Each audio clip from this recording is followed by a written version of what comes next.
Hey everybody, this is Craig Garber. Welcome to Everyone Loves Guitar. And I've got a really special guest today because I've been listening to Chad Ross's music, gosh, as long as he's been making it, I think, pretty much. Um, Chad is a guitarist, singer, and songwriter, most well known for his work with the psychedelic bands Quest for Fire, Comet Control, and Nordic Nomadic. He grew up in Schaumburg, Ontario, in the countryside, about an hour north of Toronto. And he first started listening to classic rock and then got into punk rock through skateboarding, got his first electric guitar, and started some punk bands in high school. I notice I've cut off so many things in your bio. Sorry. I mean, doesn't bother you. It's just me. I'm missing a digit. He started a band called Hacksaw in apparently the year 199, which I think is supposed to be 1999. They were a punk hardcore band. They released 2 records and toured a lot on the East Coast in the punk circuit. Did you do a lot of touring in DC? Because I know that's pretty big. It's always been a pretty big. We definitely played in DC a couple times over the years. It's kind of foggy in my brain now because it was kind of so long ago. But we did. I'm pretty sure we had like a whole North American tour book that kind of fell through. But that was the time when we did it was like a basement circuits and parties and just kind of like the punk scene for sure. Very cool. So, kind of blurry. For sure. Yeah, man. That's 21 years ago. That's justified to be blurred for anybody. After that, he joined the Deadly Snakes. They're a Canadian indie rock band where he played bass and guitar for 5 years. They released 2 records and toured extensively through Canada and Europe and the States. Next, he started Quest for Fire, and that's how I got turned on to the band. They're a great psychedelic rock band. They were around from 2006 to 2013. They released 2 excellent records and toured consistently throughout, again, Canada, Europe, and the States. He also started another band, Nordic Nomadic, which is another psychedelic rock band, but is it fair to say a little more stripped down and mellower than Quest for Fire? I would say I've always looked at that as kind of my solo project. So that was always just like my acoustic, my side gig. Yeah, sure. That's how I kind of saw it I'm glad you said that. Yeah. Nordic Nomadic released 2 records, and they did 1 long American and Canadian tour supporting another great psychedelic band, Black Mountain. In 2013, after Quest for Fire split, Chad started Comet Control, another psychedelic rock band with maybe more of a hard rock flair and more keyboards than Quest for Fire, with his wife, Nicole, on bass. Comet Control's released 2 records and has another one coming out next year, hopefully. Yeah. That's all mixed and ready to go. That's got to be frustrating, man. You just it's like having a baby and you can't let it out of the womb. Yeah, we've definitely been sitting on it for, well, it's kind of recently finished, but it's definitely getting sidetracked because of the whole COVID thing. And trying to find a release date with our label. That's got to be tough. Comet Control has toured a lot through Europe, and hopefully have you ever toured the States? No, we haven't. Yeah. It's so expensive, I gotta believe, right? For us Canadians to get visas, it's pretty tricky. And we've done well. We can get to that later, but there's definitely there's a lot of steps involved in Canadians crossing the border and just booking tours in general. For a smaller band like ourselves, like we tend to go when there's definitely a good excuse to go or a good reason to go. Sure. Yeah, I would like to talk about that later. He also has another acoustic record he's shopping for a label for. Chad and his wife, Nicole, live in the country outside of Toronto. Is that like where you grew up, near Schaumburg? Yeah, pretty close, yeah. Oh, that's cool. With their new baby and dog, congratulations. Who's easier to take care of, the baby or the dog? Probably the baby. Really? Oh my God. Well, I'll tell you, that is going to change really quick and really severe. Yeah. You'll be wishing that the baby was as easy as the dog. Chad's also a finished carpenter, and he builds recording studio. Man, first of all, thank you so much for all the great music you've put out over the years. Is never a time where any of your bands, Quest for Fire, Comet Control, or Nordic Nomadic, comes on when I'm in the car, especially, or in the gym, and it just doesn't like totally zen me out. It's just everything. You do a great job. You write great songs, and you're a master, as far as I'm concerned, with creating, beautiful layers of music that really feel good. So thank you very much for doing that. Well, thank you. I appreciate the kind words. You're welcome. Your initial interest was classic rock, and then you got into punk for a long time. How did you land on psychedelic for most of your career since then? It was kind of like, I guess it was a long transition, but when that came along, it just kind of incorporated everything that I had loved. Like, I guess with Quest for Fire, it was nice. We could play kind of slow, heavy jams, but we could also do fast songs, and we could do acoustic songs. So it's kind of everything just being squished together in my brain. It's a great band. Oh, thanks. And then so you just settled on sort of like, I hate to say settled on this genre, but this is where you still find yourself today musically. I would say so. Yeah. Like I'm definitely, it's been like a pretty gradual transition from, I guess from 2006 when we first started Quest for Fire till now. It's been just a long, slow progression. But yeah, like the records we're making now are still pretty similar, and my acoustic stuff that I'm working on is still pretty close to what Nordic Nomadic was. I don't think it's going to be called that, this new record that I'm working on, but it's definitely in the same vein for sure.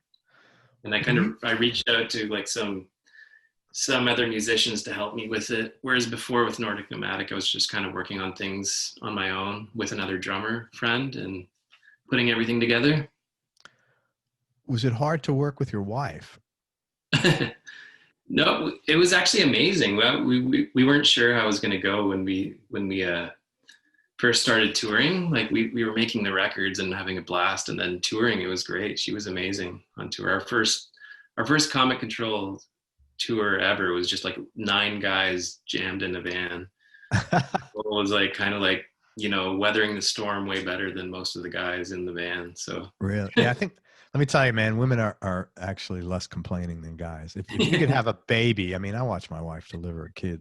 You know, it's pretty impressive. exactly. You started, or at one point, you were the roadie for Black Mountain. Yeah. And they're another great psychedelic band.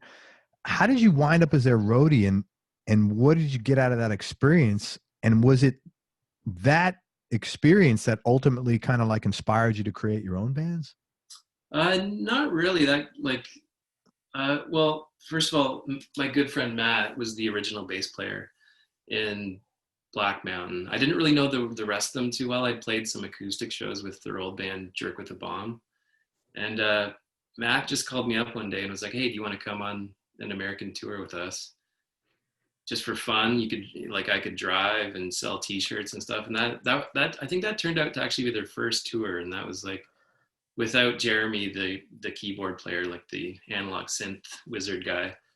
And that was super fun. So I don't know, I became really good friends with them, and they asked me to do like, it was probably like 2 or 3 other tours. Plus I did like a Nordic Nomadic tour with them opening for them. It was like 6 week, that's cool. 6 week North American tour. I did a Coldplay tour with them, which was super hilarious. Like as What do you mean? like they were opening for Coldplay on like their second tour ever. Holy like, crap. Yeah, amphitheaters around North America. And I was like their only tech guy. I'm doing quotes right now. But I really just drank all their beer and kind of That must have been a great gig for them, opening for Coldplay. That was pretty crazy, yeah. I think it was like their second or third tour ever, which was insane. How did they get that gig? I think the guitarist from Coldplay was like into their first record. Wow. Yeah. Very cool. Yeah. What did you? So you basically was just a good time for you. It really wasn't like any career changing. I think they had at the time like their label guys were kind of taking turns being the tour manager, and then the only other person they had with them was me, which is super funny because I think I did like a bit of guitar teching, which was really, I think I changed like one string on like an entire month tour or whatever. Wow. Yeah, that's the connection. And then just over the years, we've kind of, you know, we're still really good friends with all those guys. Yeah. Yeah. You've always been in a band, and most of the time as a leader throughout your career, did you ever think about working as a sideman or maybe working in a band, but not being the driving force behind things? I don't know. I guess I kind of dipped into that a bit with the Deadly Snakes, but like I was always a part of that band, but I wasn't a songwriter at all. It always kind of felt like I was like a side man in that band, even though they were all super good friends and totally amazing people to travel with.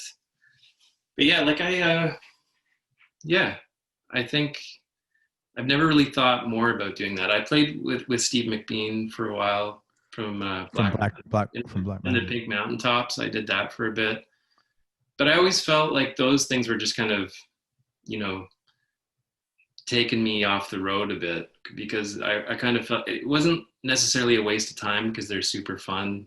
It's always fun to travel with your friends, but it always kind of takes away from, if you're a creative person, it takes away from doing things of your own, you know? Yes. So basically your drive to be creative and write your own music is why you're the driving force in a band and why you're not really interested in being a side band. Yeah, exactly. Yeah, that makes sense. But you know, those tours were also amazing. I have many fond memories of those trips and being involved in mainly other people's projects for sure. Yeah. But I can't say I would do it now, like at an older age. Oh yeah, I could totally see that. Yeah. Plus, once you sort of like do your own thing, it's hard to not do your own thing. Yeah, exactly. In any field, I mean, like I've been working for myself for 20 something years. Don't really think I'm employable at this point. You know? Well, I mean, I don't mean that against any negative. It's just I couldn't do that. It's not. Yeah, same with me. I'm like, yeah, I work for myself even as a carpenter, and I can't. Yeah. I could never see myself working for anyone else ever again. Yeah, imagine punching a clock and some guy's telling you how to like put furniture together or a studio together, and you're like, I know this, man. Leave me alone. No, I can't do it. Yeah. As I said, you do a really great job of creating these rich layers and textures of music with the psychedelic vibe always present.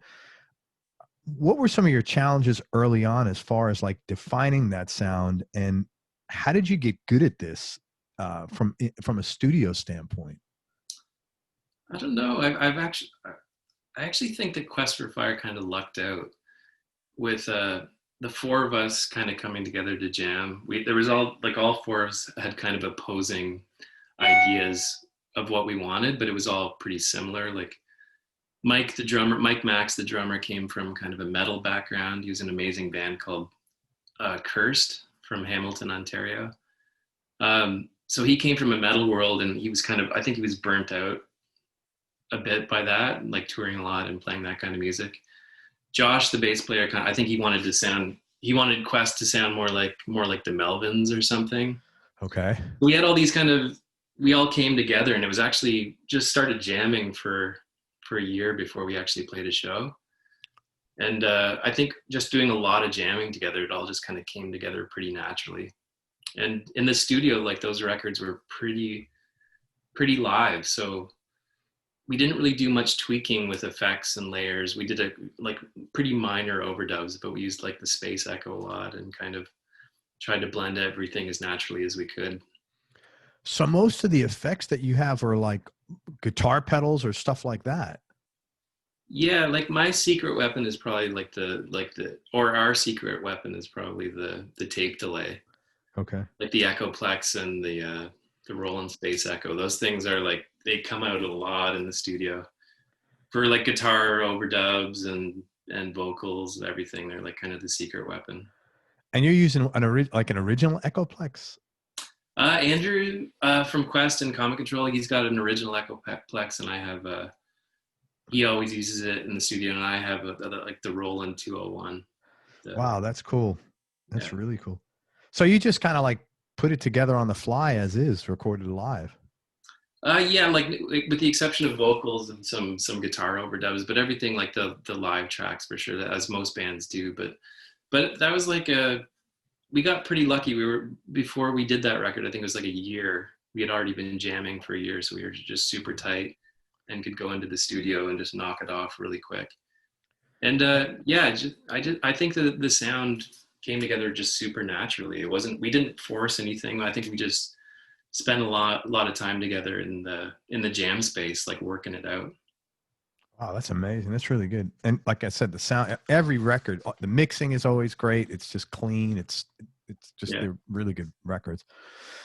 I was curious, what did Quest for Fire, Nordic Nomadic, and Comet Control offer you separately that the other ones didn't provide? Like, was there something specific you got out of or were able to exercise through each one that was different? I definitely look at them as being, they're all separate things, right? Like, I think with Quest, it was definitely more like really jam based and a lot of like just kind of experimental, and being able to play, it was a lot heavier to me. And then when we started Comet Control, Andrew and I and Nicole kind of decided that things were going to be more streamlined, that it was going to be kind of like a tighter, we were just kind of working on hooks a bit more and kind of shorter songs. We kind of didn't want it to be Quest for Fire. We didn't want it to sound too much like it.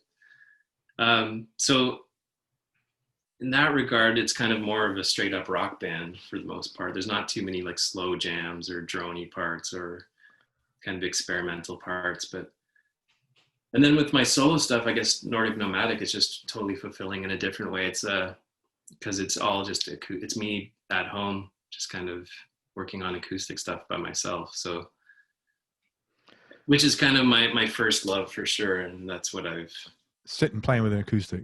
Yeah, for sure. It's really interesting because I think that's a hard thing what you've done. All three of these bands really don't sound, I mean, the vocals, that's, you know, but that's it. They're three separate bands, man. They're not, you know, I never listen to one saying, oh, that's just Quest for Fire slowed down or something, or sped up, or, you know, nothing like that. That's pretty hard to do. I think you did a great job. I can definitely tell them apart. And also with the songwriting, I'm kind of like, I have things at home. I'm like, if I've got like a slower, heavier riff, I'm like, oh, that's not really a good Comet Control riff. You know what I mean? They kind of all go in separate spots. Yeah. Do you still write stuff for like Quest? Or is that effectively gone, that band? Well, fingers crossed. I don't know. We're all such like good friends, and we always joke about like doing another record. I would love to see that happen. I think all of us would, but Josh lives in Vancouver. Andrew lives in Montreal right now. Mike lives in Hamilton. I'm kind of out of the city, so we're just all like spread out. And I don't know. I think we played our last show in 2013, just kind of thinking like, I think we all knew that it might just be a hiatus, but we weren't sure if it was over or not, you know, but there was never any indication that we wouldn't necessarily get back together. We're like all still really close friends, and we chat all the time, and it would just be fun to try to do something again. But I definitely have riffs that I'm like, oh, this isn't a Comet Control song. This is definitely a Quest. Maybe I'm just like stockpiling. That's great, man. I'd love to hear something new. That's a fantastic band. Man, what's COVID like up in Canada? Give me like the vibe. What's, you know, well, state of affairs in Canada? I think it's really calm right now. Like we've definitely got it under control up here. I was reading in the news this morning that in Ontario, there's only 80 new cases today, which is pretty impressive. Like Ontario, I think the population in Ontario is like 14 million too. And there's only 80 cases in, wow. Yeah, in Ontario. So we've definitely got it under control. It's not like, I look to the States and it seems like it's a crazy partisan issue. Nothing's under control here. Everything's completely out of control here. Yeah. And I'm sorry to hear that. Like I wish that everyone can get a hold of it for sure. But in Canada, like I think from the very beginning, it wasn't a partisan issue. So even the Conservative Party and the Liberal Party, everyone, like all four or five parties, were all just kind of in agreement about how to handle it. And I didn't really see, like in our community, like people were wearing masks for probably since the beginning. Like I saw masks and no one's complaining about it. Everyone's just kind of being polite. It's like, total typical Canadian stuff. Like, Right. Sorry. you know, yeah, everyone's, you go to the grocery store, you don't see anyone, you don't see any dumbasses for the most part. You just like, everyone's just kind of doing it, and we've been able to open up most of the economy. People are kind of, it's not life. Oh, really? Yeah, it's not life as normal, but it's still, it feels all right, like I feel better than when it first started, for sure. Now they're not playing, venues aren't open yet, I would imagine. No. Yeah. No. There's nothing happening like that. There's no, like, I don't think movie theaters are open. Everything in like indoor close quarters isn't happening still. It's interesting that you talked about the partisan thing, because I think that is really slowing, it becomes an issue of politics, of who's right, as opposed to let's just fix this thing. And Yeah. I mean, it's like, imagine in your house, like, if you only focused on who's right, you'd have, nobody would be married long in the 6 months. Yeah. It's crazy. Like, I don't. It's just like, yeah, like kind of cooperating, banding together, and making it work. Like even in Ontario right now, like the premier of Ontario is like a super conservative right wing dude named Doug Ford, and he was actually, mandated the masks from the beginning. Everyone just get along kind of thing and leave politics aside. He's kind of an asshole, and I'm not really big upping him at all, but yeah, it just seems, it worked, whatever. Yeah, whatever policy was in place, it worked. And we're kind of, mind you, like our population up here isn't anywhere like the States, right? Like we only have 38 million people in Canada. That's it. That's about a tenth.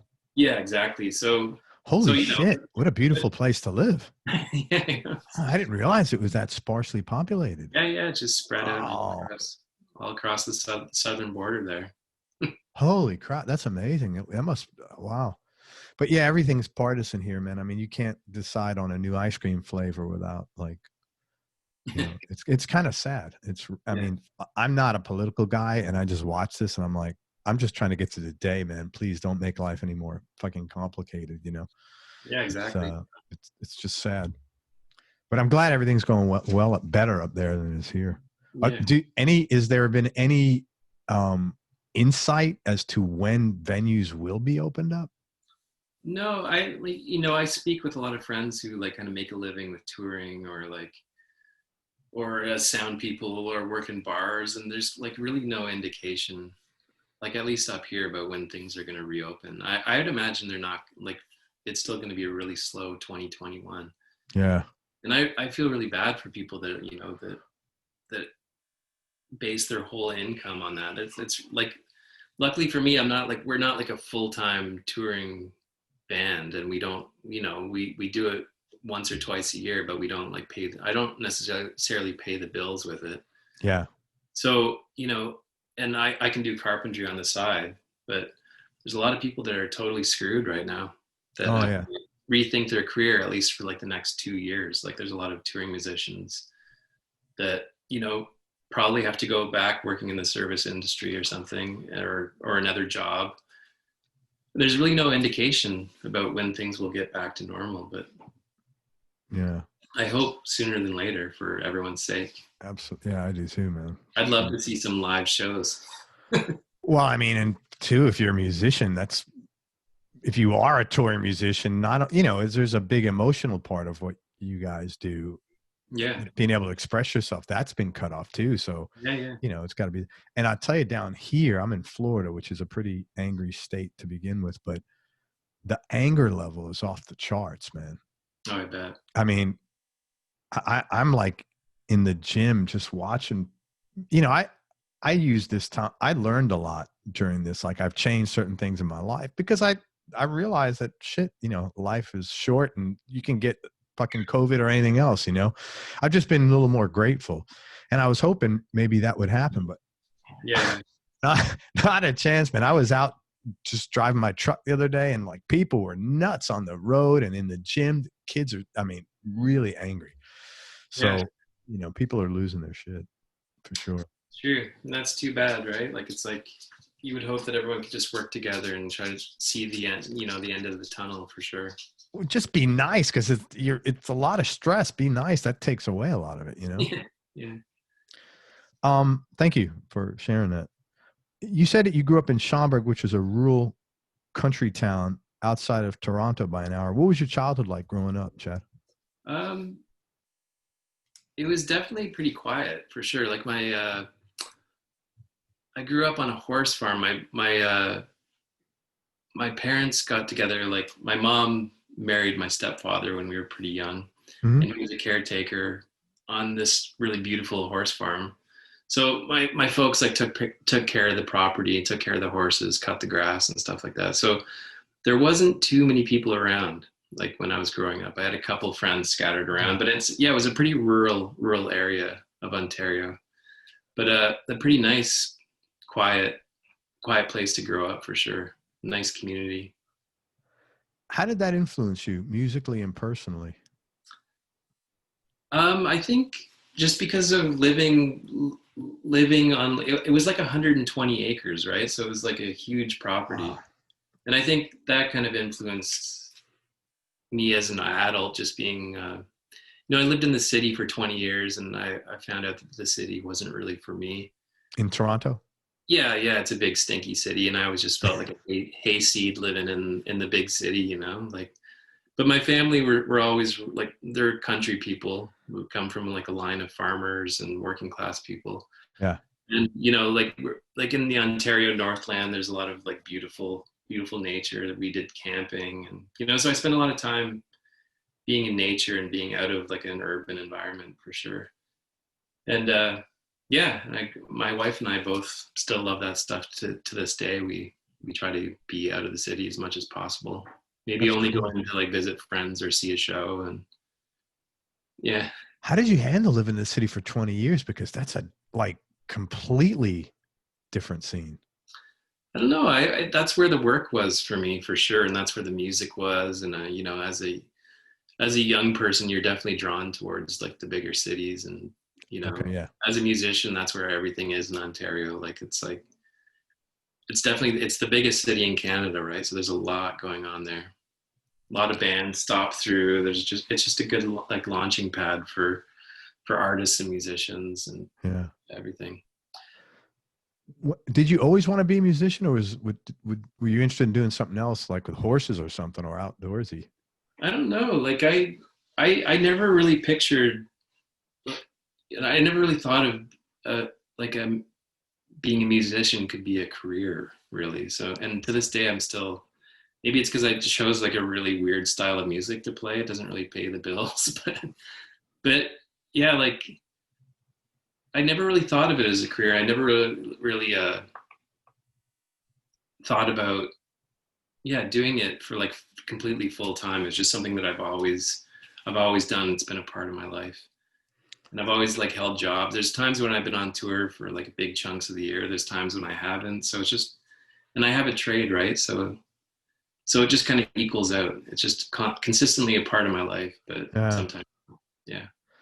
It's funny. I would have to say probably 15% of everybody that I've interviewed said that I never really thought being a musician could be a career in some capacity, whether they're like in a band or a sideman or a side woman or, an artist. But it's really interesting that so many people didn't think you could do that. And many are, and many are like you, or they have, side hustles and they tour when they want to. Yeah. Yeah. What is, and this may be semantics between Canada and here. What is a finished carpenter? What does that mean? Well, basically, like when I first started doing carpentry, I was like, I kind of just started doing renovations, just kind of grunt work. And then I worked my way up to doing more trim, more doors, more finer things. So less dust, less heavy lifting. So I'm doing like, I kind of worked for a bigger company for a while doing doors and trim and kind of finer woodworking. And then I teamed up with a good friend and we started building recording studios in Toronto. We've done like 3 or 4 now. That's awesome. And so it's just kind of taking my skills and transitioning them into something that I like to do. And it's like, semi-related to music. I'm still doing construction. Yeah. But I'm still able to do something pretty creative with my hands. And as I get older, I feel like I get a little bit more confident a little bit better at doing it, and the projects get more interesting. So Well, as a musician and as a recording artist, you're in a great position to say, hey, you know, you really don't want that control panel right there. You want to move it over to here, and here's why. yeah, yeah, That's really cool. it's fun. Yeah. Yeah. Uh, Tell me some low points, maybe, or dark periods you've had to deal with, and how did you get through them? Um, I would say like the time that Nicole and I, my wife, and I decided to move out of Toronto. It was you know, it was just time to go. Like when you're getting older, like a lot of musicians, you know, want to keep the party going for sure, and we definitely didn't. No, Yeah. I'm 44 years old now, and I can't. There's a time when you just have to like look back and see like, okay, that period of my life was fun, but now it's time to actually move on. You know, like it's not really sustainable for sure. Like there's a lot of Not with musicians. kids. Yeah, yeah. There's a lot of musicians that you know get off the road, and you know your ears are ringing, and you're sitting alone on your couch, and you're like, okay, I'm just gonna go to the bar now and keep this party going or whatever. But you know, Yeah. there's a time, you know, you have to reflect on your mental health and your physical health and try to figure out what you really want for sure. Yeah. And yeah, there's, you know, I'm sure a lot of people you talk to, that's like, it's definitely a common thread with musicians. Like there's a lot of alcohol and drug abuse, and, you know, it's good. Some people don't find their way out of it. Some people definitely do. And you kind of have to realize that, you know, you're not a young rocker anymore, and you can't just party every night of the week. You have to move on for sure. Yeah. Figure out who you really are, and kind of get away from the acquaintances and the bars and stuff. I found that pretty challenging, but when we did move, like things definitely turned around for sure, and feeling a lot more creative to be out of the city. So like the universe supported your move basically too. Yeah, for sure. Yeah. That's really cool, man. Yeah. That's great. Everybody pays tuition in all of our careers. I was wondering if you might be kind enough to share one or two mistakes you made along your journey, and what were the lessons that you learned from those mistakes? I would definitely say, I don't know. I look back, it's kind of the same thing as like, you know, as partying too much in the city. I feel like that definitely, like, I look back and I wouldn't necessarily change anything for sure, because I had amazing good time. That's great. That's cool. But when you look back, you're like, oh, I did waste a lot of time when I could have been like, you know, I wasted a lot of time going to bars and just generally misbehaving when I could have actually been concentrating on doing something a little bit more stable and more productive with my life. Sure. For sure. And that you don't know, you don't understand that stuff when you're young. So you can't necessarily say to a young person like, hey, quit what you're doing. You have to like, right. It's like telling yourself, "Oh, I need to put money in an IRA," when you're like 21. It's just not going to compute, man. It's exactly. So I look back on those things as potential mistakes, but at the same time, they're not. They're just kind of like, they got me to the point where I am right now. So yeah, I look at things like that the same way, man. You can't. There is no mistakes, because, you know, you might have saved your life by doing those things. You know, by not making a left and making a right instead, and going to the bar, you know, or whatever. You just don't know how things are going to work out. Yeah. And I'm thankful today that my wife and I and our daughter are, you know, living in a nice place and feeling good. Like, that's cool, man. Yeah. That's what's important, man. Yeah, for sure. Flip side of that, any one or two things that you did which at the time were out of your comfort zone but turned into positive breakthroughs for you, hindsight 2020? I don't know. In terms of music, maybe it's like probably sounds weird, but just singing in Quest for Fire. Like I think when we first started Quest for Fire, singing for me, like, well, with Hacksaw, I kind of screamed my way through Hacksaw, but then I started my acoustic stuff, and I was, you know, I could sing in kind of an acoustic world and folky world. But then we started Quest for Fire, and I was like, oh, I'll be the singer. I think I can sing. And then that was kind of challenging for sure. It was, you know, I was a little bit self-conscious at first, but then I just found, I was like, okay, I'm not going to, you know, I can't yell my way through this. It's not really that kind of music. So I just, that was a little bit uncomfortable at first. I feel like the first few shows we played, I was kind of just trying to scream my way through it because my voice is so quiet, but yeah, just kind of finding, you know, and just sticking it out for sure. And it kind of turned into something nice for sure. That's interesting, man, because your voice is awesome. Thanks. Yeah, that's like that's part of the like the calming part of your music, man, because your voice is really it's like very reliable and it fits really well. So it's interesting to hear that was a you know, a push for you. That's really cool that you did that, man. Yeah, that's great. It's challenging for sure.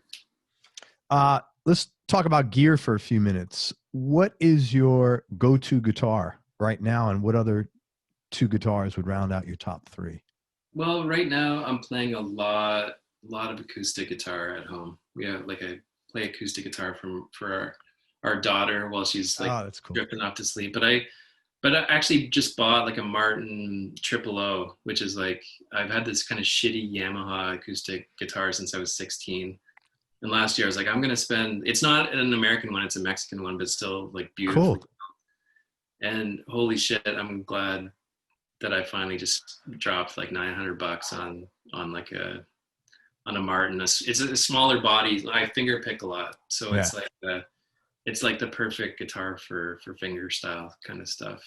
Very cool. That's like right now, like it sits in our living room and I play it like 2 or 3 times a day. And that's like my main guitar. But as for Comet Control, I have a Fender Music Master that's pretty beat up. I bought it in Portland years ago. Like during your punk days? No, I bought it like on a Quest for Fire tour. Oh, cool. And I kind of use that. That's my main guitar for Comet Control. It's like I think it's a 70s. It's a 70s one, and it's just totally beat. It's like got a shim in the neck to hold it together. It's got like a humbucker jammed into it. It's kind of a piece of shit. Like it's like I bought it for like $400. And I feel like someone misses it because it has so much character and it's beat up so much. I feel like someone needed the money and had to get rid of it, but it's kind of a wonderful guitar. Like it's perfect for Comet Control. It's got like super buzzy, super fuzzy without any kind of effects on it. And I love that. It's just that one pickup. It's got a single coil in it too and a humbucker. Okay. It's totally rusted to shit. And I'm like, I don't want to change it because it actually sounds really good. But. That's awesome. That is really cool. So you got a Fender Music Master, and do you have that nearby? Yeah. Can I check it out? I'd love to see it if you don't mind. Sure. Thanks. Look at that. Yeah, man, that looks cool. I don't know if you can see the shim, but someone totally put a shim in here to hold it all together. So funny. It's got cigarette burns all over it. Fully rusted bridge. That's great, man. You don't usually see those with rosewood. No. Yeah, that's cool. I like dark woods in my. That's my favorite. I bought it, in Portland at. That's cool, man. At Old Town Music there. It's an awesome guitar shop in Portland. And what would be number 3? So you got your Martin Triple O Fender Music Master. And I have a Music Man Sabre that I really like. That's an awesome guitar. That Ernie Ball? Yeah. Yeah. What is the Sabre? What does that look like? I have it right here. Yeah, man. Let me show you. It looks like, I think it's like the first guitar that like Leo Fender made after he left Fender. Super loud, awesome guitar. That's cool looking, man. Yeah.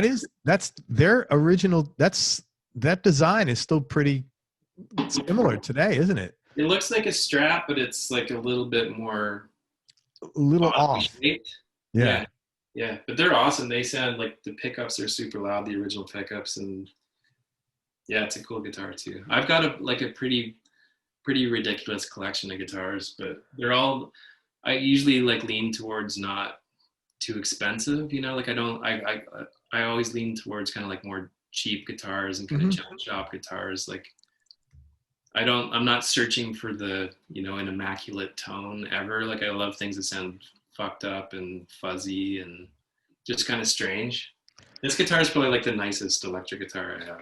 No, I think I don't think that's strange. I think that guys that grow up in the punk world, that's more the norm. They're not looking for like, I need a Les Paul that's got to sound like it's got original PAFs. That's not what none of them are. They're all looking for that, exactly how you described it. Something a little off, a little odd, beat up. That's pretty more common. And the amps, same with the amps that I have. What are you playing out of? Right now, well, I just bought. Well, the nicest amp I just bought is like an orange OR50. I just bought it like before the pandemic hit. I was like super stoked to turn it up nice and loud. But I have like a small Vox amp that I record with at home. What is it? It's just like a kind of a practice amp. And then I just have a bunch of like, there's a great Canadian company that was made in like the 60s and 70s, I think 60s and 70s, called Garnet. They're like hand built in Winnipeg. And they have some really cool stuff. I have a session in that I love. That amp I kind of used a lot in Quest for Fire and the early days of Comet Control. It's kind of beat to shit now. But they're really cool. They have like, he made a Herzog too, which is an amazing like fuzz box. So if anyone out there is interested in kind of vintage Canadian stuff, Garnet is definitely the thing to look up. And those, what do they sound like? Are they like distorted, fuzzy? They're all tube amps, but they were kind of like cheaply made, but they still, the session man that I have is like really, like I tend to not use like fuzz pedals. I love just kind of cranking the preamp and kind of getting a natural tone out of the tubes. And it's a pretty strange sounding amp because the more it heats up, the fuzzier it gets. But it's like there's like awesome spot for sure. What is that, like a 15 or an 18 or a 30 or something? It's I'm not sure, but it's just like a 212. Just like it looks like their version of a Fender twin. Okay, very cool, man. I never heard that. Garnet. Yeah, check it out. Now you said you don't use effects a lot. Well, I kind of have my standard effects pedals. I'm not really into boutique-y pedals too much. I buy pedals kind of consistently, but I kind of I would say that my pedal setup is usually just like a phaser, a tremolo, an echo pedal, and maybe like an overdrive pedal. You play with a wah too, though, don't you? That's a lot of the stuff that's actually Andrew from Quest. He's definitely does like 95% of the leads and all those. So he's an amazing guitar player, and he's like, his setup is like kind of fuzz and wah, and a lot of tape echo too, like especially when we're recording. Man, I love tremolo as an effect. It's such a beautiful sound. Yeah, for sure. I really like it. And I lean towards kind of like I just have a Boss tremolo pedal. I'm not like, I won't like spend like $500 on like a fancy boutique pedal. Yeah. I have a nice like $40 Boss. Why not? Works. Yeah. Do you have a favorite song that you wrote? I'm not too sure. I would tend to think that like whatever I'm working on is kind of my favorite thing, like the most recent things. And this new acoustic record, there's definitely a lot of favorites on that. But as for recorded stuff, I don't know. Like there's a few Quest for Fire songs that I really love. That I love how they turned out, and they're super fun to play. Like I love the song "Greatest Hits" by God. That's one song that I wrote the music to, and it just turned into this kind of beast. It's just, at first it was just like just a super simple, repetitive acoustic song, but it turned into this like massive thing once we put it all together and recorded it. Our friend Sophie from Godspeed You Black Emperor played the violin on it, and it just turned into this beast of a song that was super fun to play. Like we would all just kind of lock in on everyone playing the same chord, and it was just it's kind of a magical song for sure. When I look back and listen to Quest, like that's like kind That's of what you want to listen I to? sometimes revisit, just like, oh, that's kind of worked out like just how I imagined it. Great song. It's a first song on the Lights from Paradise. Yeah, It's yeah. almost 8 minutes long. It's a great track, man. It's a super funny opening track. Really cool. The covers of these. Who did the covers on these? Well, actually, that's our good friend Andre Etier, and he was actually the lead singer and songwriter from the Deadly Snakes. Oh, dude, these are really cool. Very like spacey. You know, I mean, just like different though. Very cool. Yeah, his art is amazing. He's still a painter to this day, and his stuff is just completely magical, amazing, amazing stuff. Well, like the first album, Quest for Fire, like the gal's vomiting, but it looks like she's like vomiting some sort of a lake out of her. You know, Yeah, like it's a whole new life form that's coming out of her or something. yeah, Like that. super strange. Yeah, Yeah, really. I would encourage everyone to check out Andre's art as well as his music. He's got some really beautiful solo. Yeah, what's his website? I'm not sure, but you could probably find him Andre Instagram too, like Andre Etier. ETI Ethier. Andre Etier ETHIER. Cool. Yeah. Thanks. Anybody influence your playing that people would be surprised to hear?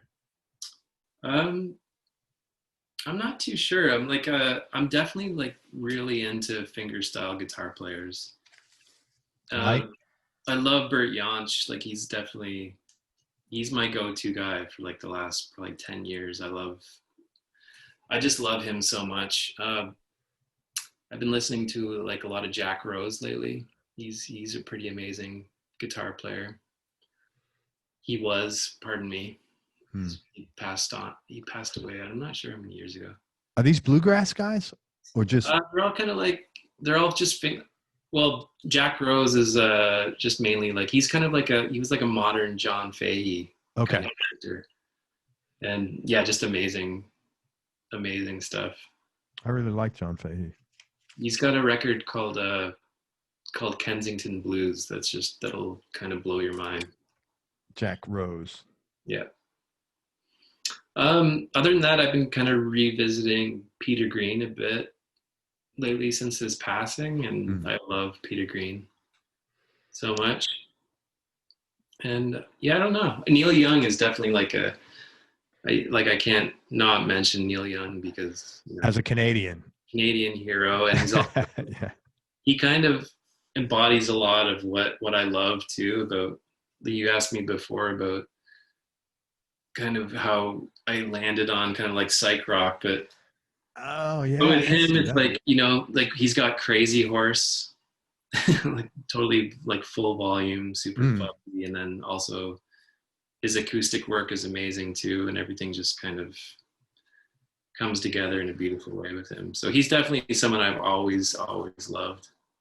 Isn't it interesting though? It's just so interesting that you brought that up, because if he wrote different songs, he'd be playing, psychedelic rock. Yeah. I mean, because he's got everything. It's the fuzz, the long jams, the I'm not in a hurry, repetitive lines. And arguably he is like playing that, like you listen to he's Cortez the Killer or like Danger from Zuma, like it's probably my favorite Neil Young record, but yeah, like it's just amazing. That song is so good. It's hard for anybody to cover it, and it's bad. Yeah, I've heard like Government Mules covered it a bunch of times, and it's just they're great musicians, but that's such a great song, man. Yeah, for sure. Give me your top 3 Desert Island discs, Chad, in no particular order and just for now. Oh my God, like stuff that I've been listening to recently? No, just the top 3. Like if you had to pull your 3 favorite records. Oh my God, that's definitely a tough one, but maybe like the first Led Zeppelin record. I would say Led Zeppelin 1. That's crazy to have a first album like that, isn't it? It's insane, man. That's like a super nostalgic record for me, because that's like probably the first first Led Zeppelin cassette I ever bought was that record. So that has to be it for sure. Yeah. I don't know, maybe Jack Orion, like the Burt Jansch record. I love that record dearly. I don't know. I should have thought about this a little bit more for sure. Because I'm just such a music head that it's hard to like really pin down three that I absolutely love. Oh yeah. And super hard. Yeah, I don't know. Maybe I can just maybe I just take those two for sure.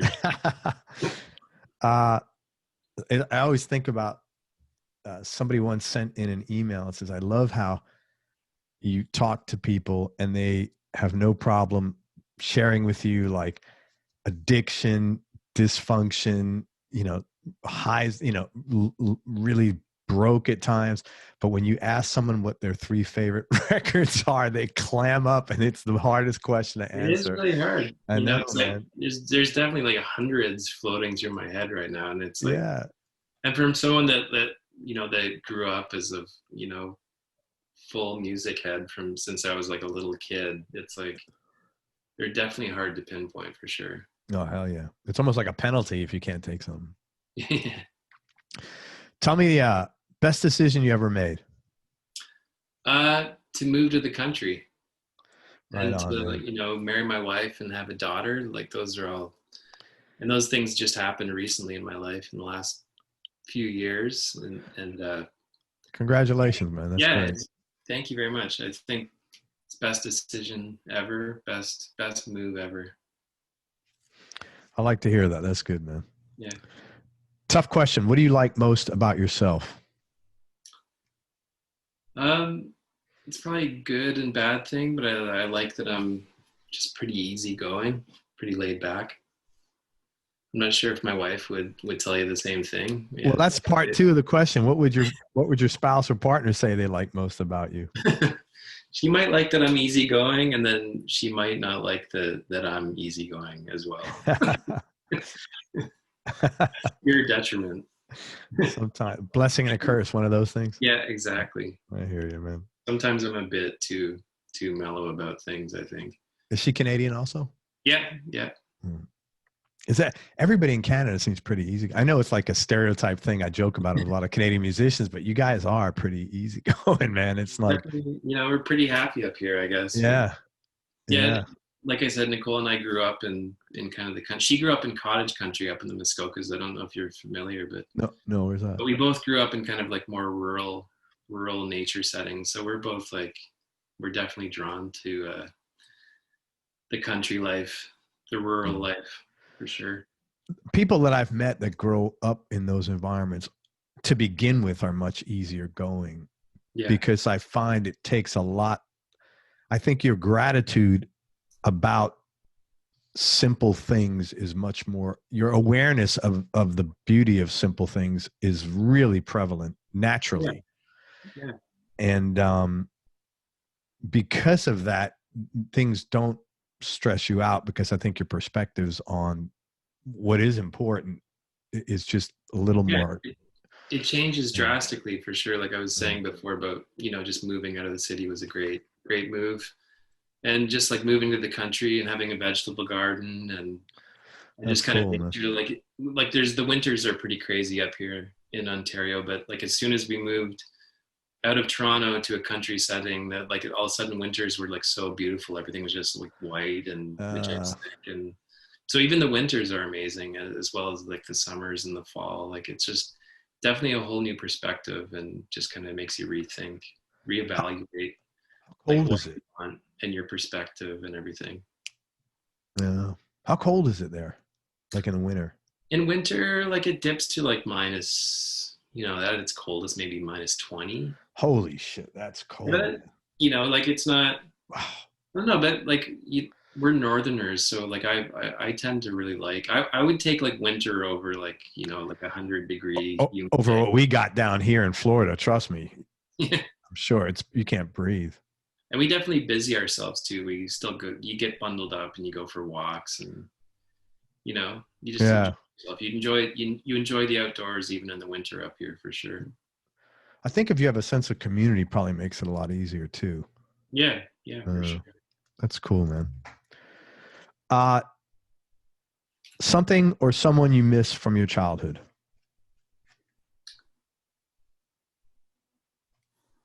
Um, I don't know. I think I just miss just like the solitary life being a kid, like just completely carefree. Yeah. Being in when nothing really mattered, for sure. No responsibility. No Yeah, responsibilities. man. I feel you on that. Most important thing your dad taught you or your stepdad. Uh, yeah, like I would say my stepfather, like basically growing up on a farm, you have to learn to pull your weight, right? Like I think like before my mom met my stepfather, it might have been just like a pretty quiet kid, but my stepfather got me out the door in the mornings and put me to work, you know, That's pruning good. trees and trimming the grass and just kind of contributing to, so definitely hard work for sure.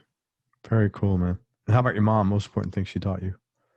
Um, I think I got a lot of my music from my mom. My kind of, she's kind of an old hippie, and she was the musician. She's an amazing piano player. Her taste in music and just kind of her lust for life, for That, sure. that's sweet, man. Cool. Any hobbies outside of music? Yeah, like my wife and I are like kind of like avid like campers and just like nature lovers. So we like hiking. There's like about an hour once you like get an hour past Toronto into the north, an hour, 2 hours, you get into some really beautiful landscapes and beautiful nature because it like it's really just you can picture it. Everyone in Canada lives along the border Yeah. for the most part. And yeah, like you're in pure wilderness in Ontario. If you drive like 3 or 4 hours north, you're like like towns start to disappear, and you're just in the beautiful lakes. So yeah, Nicole and I are definitely nature lovers, and I love canoeing too, and just getting out, getting even further, for sure. What kind of animals do you see when you go on these hikes? Or I'm sorry. Um, there's bear. Actually, interesting story. My wife and I there's a big provincial park in Ontario called Algonquin, and actually this place that we were staying at was like, oh, you can take this trail and you can find like a secret waterfall, and we actually saw like a wolf on the path. We're Holy like, crap. okay, maybe this hike is over, but it just kind of just slowly came through and just turned around and looked at us and disappeared into the forest. But yeah, like we've yeah, there's moose, deer, like all sorts of wildlife for sure, northern wildlife. Wow. Yeah. When you go on these hikes, do you like, is it standard procedure, like bring a firearm or something in case No, a bear or a wolf attacks you or something, no, or that no. doesn't happen? And like a wolf would never attack you anyway. Okay. It's just kind of like it's kind of freaky to see though, but when you're not used to it, but Yeah. yeah, we don't like I maybe bring like a pocket knife with me, but usually when we're Right on. camping, I just have one anyway. But Yeah. yeah, but we're not doing like epic hikes like days on end. We're just kind of if we go camping, we just kind of like we do the hikes within the park.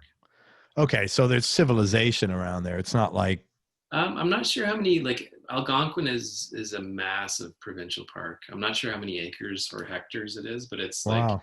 it's not like there's campers along the main highway, and then there's really nothing. Like there's canoers and just hikers, and you don't if you go on a hike, you maybe won't see someone for a while. Wow. Man, that's got to, I grew up in the city and I love animals just to be around them because because it's something I never had, never saw, except the animals Yeah, in the city, the people that were there. But it's it's a beautiful thing to see that, man. yeah, Animals yeah. like We're that. we're we're pretty blessed here in Ontario. It's just amazing. Hmm. Like right in the midst of the Great Lakes and beautiful nature. That's cool. And it's great that you're like so aware of that, man. Like I Yeah. said, I think it's really cool. Two more questions, man. Toughest decision you've had to make or most difficult thing you've had to do? Um, I don't know. I think it all just comes back to getting out of the city for me. I keep That's cool. coming back to that, but tough decision, but like definitely a good decision for sure. You think you'd ever move back, or are you staying up there for good now? I don't think we'll ever move back to Toronto. We're definitely like, even if we wanted to, we're definitely priced out. It's just like insane here. But yeah, like the city, like I kind of commute back and forth to the city, and like if I'm building studios there, or working on a residential job, but yeah, I can't really picture myself ever returning to a big city. You drive there? Yeah. Yeah. Okay. Is there traffic to get in from? Like I would assume a lot of people make that drive to have the benefit of living out in the country. Yeah, for sure. There's like like Toronto is, I think it's like 3 million people at this point. That doesn't include like those like kind of sprawling suburbs in Ontario. So definitely there's a lot of traffic. That's kind of a challenging thing. But and do you happen to know a guy named Rob Lamoth? No. He's a Canadian guy. I think he lives in the center of the country though, but he lives in the same thing, a really rural community. Musician. Yeah. He lives in a really rural community. Yeah. And same thing. He's there for the same reasons you are. He loves it. It's beautiful, relaxing, no stress, all that kind of stuff. Yeah. I didn't mean to sound ignorant there. So you're from Canada. Do you know?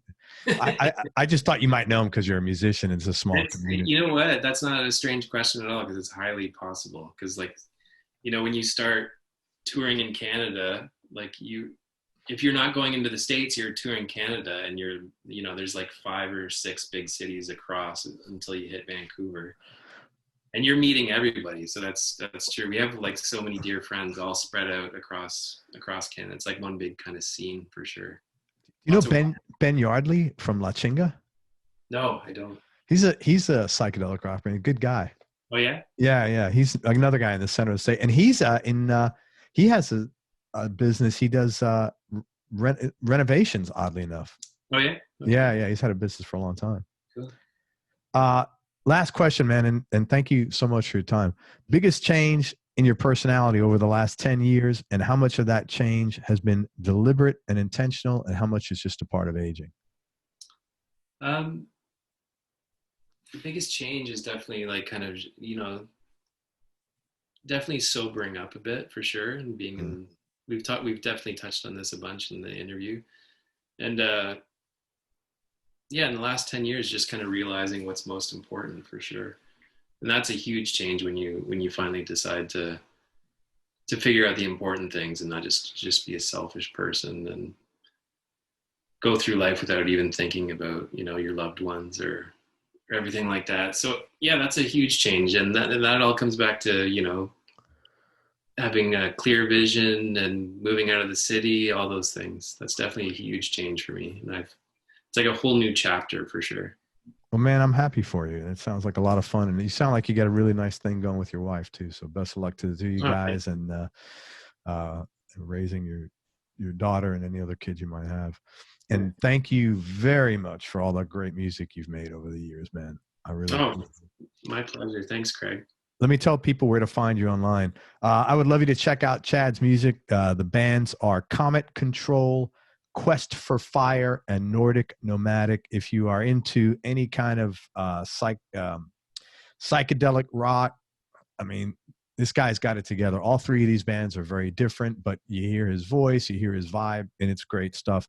Also, you could find Comet Control on Instagram and Quest for Fire on Instagram and Facebook. All 3 of these bands, Comet Control, Nordic Nomadic, and Quest for Fire, they all have accounts. They're not tremendously active, but they do post there from time to time. Anything else that you want to, and with someone's in Canada and they want to get a input or work with you to build a studio, is there a website for that? The company's called Harbor Acoustics. HARBOR? BOUR. Harbor Acoustics. Yep. Yeah, if you're in Canada and you're looking to build a studio, Harbor Acoustics, HARBOUR, and ask for Chad. This is the guy you want building a studio. He's a freaking recording genius. So, all right, man. Anything else? No, I don't think so. Right on, man. Well, thanks for everything. Yeah. I really appreciate your music, and I hope to hear more of it over the years, man. Thank you. Yeah, thanks, Craig. Thanks for having me. You're welcome. Hang on one second. We'll wrap up. Everybody, thank you so much for listening. If you enjoyed this, please share it on your social media channels with your friends. Thanks very much to Chad Ross. Again, check out his music, Comet Control, Quest for Fire, and Nordic Nomadic. Great bands, all three of them. And most important, man, especially nowadays, remember that happiness is a choice, so choose wisely. Be nice, go play your guitar, and have fun. Till next time, peace and love, everybody. I am out. Chad, thank you so much, brother. Thanks, Craig.